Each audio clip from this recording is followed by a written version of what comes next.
പ്രശസ്ത ആയുർവേദ ചികിത്സകനായിരുന്ന ശ്രീ ലൂയിസ് വൈദ്യരുടെ പിന്തുടർച്ചാ സ്ഥാപനം 70 വർഷത്തെ ചികിത്സാ പാരമ്പര്യമുള്ള Shreyas Ayurveda hospital and research centre Kumbalangi.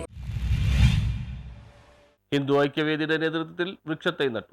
Palluruthy Hindu Aikyavedi പ്രകൃതി സംരക്ഷണ സമിതിയുമായി ചേർന്നുകൊണ്ട് എല്ലാ വർഷവും ജൂൺ 5-ന് ക്ഷേത്രങ്ങളിലും മറ്റു പൊതുയിടങ്ങളിലും വിവിധയിനം വൃക്ഷത്തൈകൾ നട്ടുകൊണ്ട് പരിസ്ഥിതി ദിനം ആചരിച്ചു വരികയാണ്. ഈ വർഷത്തെ വൃക്ഷത്തൈകൾ ശ്രീമൻ നാരായണൻ സംഭാവന നൽകിയ വിവിധയിനം വൃക്ഷങ്ങളാണ് തെരഞ്ഞെടുത്ത സ്ഥലങ്ങളിൽ നട്ടത്. രാവിലെ 7 മണിക്ക് പെരുമ്പടപ്പ് ഊരളക്കാശ്ശേരി അന്നപൂർണേശ്വരി ക്ഷേത്രം വളപ്പിൽ മേൽശാന്തി ശ്രീനിവാസ ഭട്ട് വൃക്ഷത്തൈ നട്ട് തുടക്കം കുറിച്ചു. ഏറനാട് ശ്രീ വനദുർഗ ക്ഷേത്ര വളപ്പിൽ ക്ഷേത്ര അധികാരി പി കെ രവീന്ദ്രൻ, ബാലഗോകുലം പള്ളുരുത്തി സഹരക്ഷാധികാരിയും പ്രകൃതി സംരക്ഷണമായിട്ടുള്ള ആനന്ദം ചെടികൾ നട്ടു. വെങ്കടാചലപതി ക്ഷേത്രത്തിന്റെ ആവശ്യപ്രകാരം തുളസിത്തറക്കടുത്ത് പ്രത്യേകമായി കൊണ്ടുവന്ന നെല്ലിമരമാണ് ക്ഷേത്രം പ്രസിഡന്റ് ടി എൻ കണ്ണനിൽ നിന്നും സ്വീകരിച്ച് മേൽശാന്തി ചന്ദ്രശേഖര ഭട്ട് നട്ടത്.